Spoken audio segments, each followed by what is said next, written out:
How often do you have legends in India? And the guest that I have today is not new to India. Louis, welcome to India Today. Thank you very much. Thank you for having me. You're not new to India. You've been promoting La Liga for a number of years. Have you seen the difference and improvement in these years? Yeah, definitely very much. I mean, just to see that there are more teams coming up, the league has been extending, more players want to come here, more managers.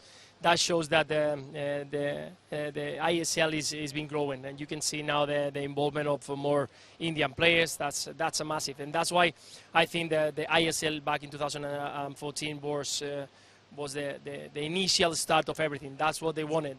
That's what they wanted to bring the passion to all the supporters here in India, to try to inspire them to join, to play, and well, after having the chance of watching the Under-17 World Cup here, you could see that the passion is there, the talent is there. You have to continue working on it.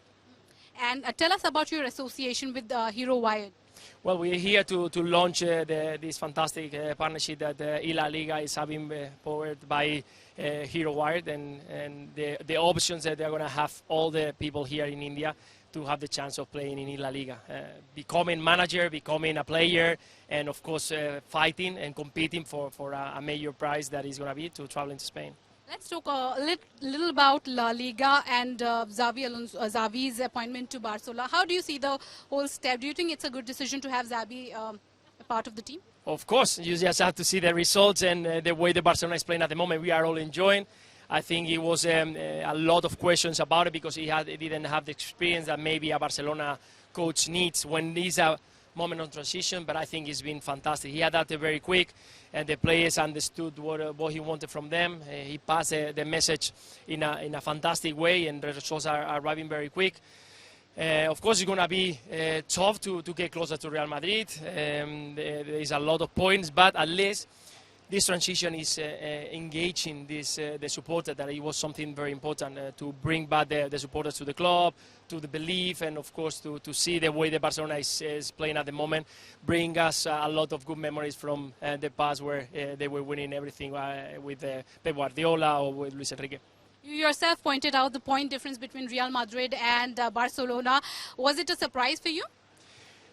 In the beginning, yes. I think that Barcelona had so many problems. We all know that financially they struggle so much. They have to leave players, important players, then the injuries.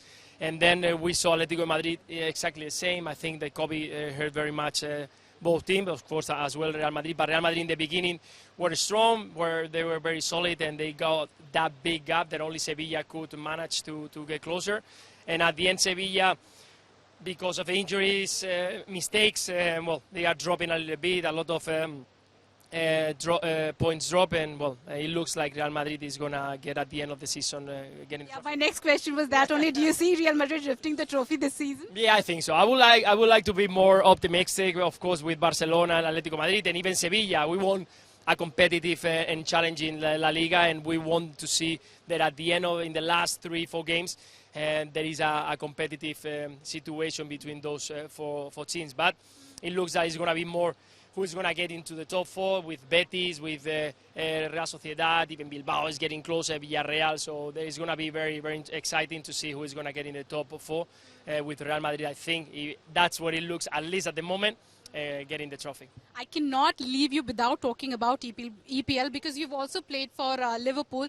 There's not much of a points difference between Manchester City and Liverpool. Where do you see the whole season going? Do you think it will be easy for Manchester City or Liverpool making its way? No, it's going to be very difficult. Now they are both also involved in different competitions. They are going to see each other in the semi-final of the Cup. They're going to see probably, if everything goes the way that is expected, in the Champions League, and of course in the domestic league, in the IPL. I think that they are doing an amazing job both. We cannot take any credit to Pep Guardiola, Jurgen Klopp. They are doing very well, and that's what we want. We want to see them fighting until the last game, and well, the best win. And whatever is happening with Chelsea at the moment, how do you see that? I mean, their future looks very uncertain because of the whole political scenario. How do you see that? Well, I think that at the end, players and coaches try to focus on what's happening on the game, try to keep everything and the sound surrounding the rumors outside of the pitch, because at the end, that's what they have to do. They need to be very focused. There are so many things on the stage, and 4 competitions is an amazing, amazing achievement if at the end they can manage. So all the best to both teams. Of course, I would love to see Liverpool getting most of the trophies, but we'll have to wait until the end, and well, it's going to be exciting. Have you spoken to any of the Chelsea players? Are they worried about their own future? No, we didn't have the chance. It's true that what Thomas Tuchel has been doing with the team is remarkable. I think he managed the whole situation very good. Everything that is happening in that club is just crazy. From outside, it looks very, very uncertain, but I think the players are doing the job. They are going on the pitch. They are trying to perform. They are winning the games. They need to be in Champions League next year, and they are challenging also for the Champions League. So I think they are doing an amazing job, even though that, well, they have so many uncertainties around. Before I let you go, there are 2-3 questions and we'll wrap it up quickly. With Ukraine, Russia, whatever the political conflicts are, do you think it's right for the sports to take the burden of it, Russia not being allowed for the World Cup qualifiers? Do you think the sports and politics should be kept aside? I think so. That's why I don't like to talk about politics. I don't like to talk about who is right or wrong, who are the old decisions. That's why we choose the people above us, and those are the ones who have to make the decisions. We need to support everybody, the people who is suffering, the people who at least we understand that they are struggling at the moment, and that's it, because that's the only thing that we can do at the moment. And what's your take on Italy not being able to make it to the World Cup? Yeah. Were you surprised, shocked? Yes, actually, yeah, I think everybody. I think we were all expecting them to be, because they did so well in the Euros. They got a fantastic team. It's true that they were missing a couple of important players, but still shocked by seeing them getting out with North Macedonia. They were going to face Portugal in the next round, and then anything can happen between those two. But against North Macedonia, I think it was shocking, and we have to congratulate North Macedonia. They did fantastic, and congratulations, great job. But being the European champions, do you think they should have, qualified directly, or there should have been something like that to? Football is, we love football because of that, because it doesn't matter how you are performing, it doesn't matter what is the name you go, your background, your history. At the end is how you play in that game. And in one game, anything can happen. We've seen it so many times.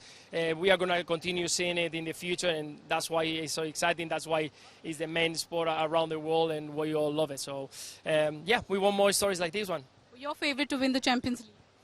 For me, the way they are playing, I think Liverpool. But he's talking like a former Liverpool player. Playing there. I would love Atletico as well to be in that final, but it's going to be tough. But City is playing very well. Chelsea as well. At the end, they are the last 8 because of something, and anybody can arrive to the final and win it. So we'll have to wait and see. So this was Luis Garcia. He is saying that Liverpool is favourite to win the Champions League, and he wants political things to remain separate from the sports, and want Russia to play the World Cup. So this is Shazia Abbas with camera person Nasir Khan.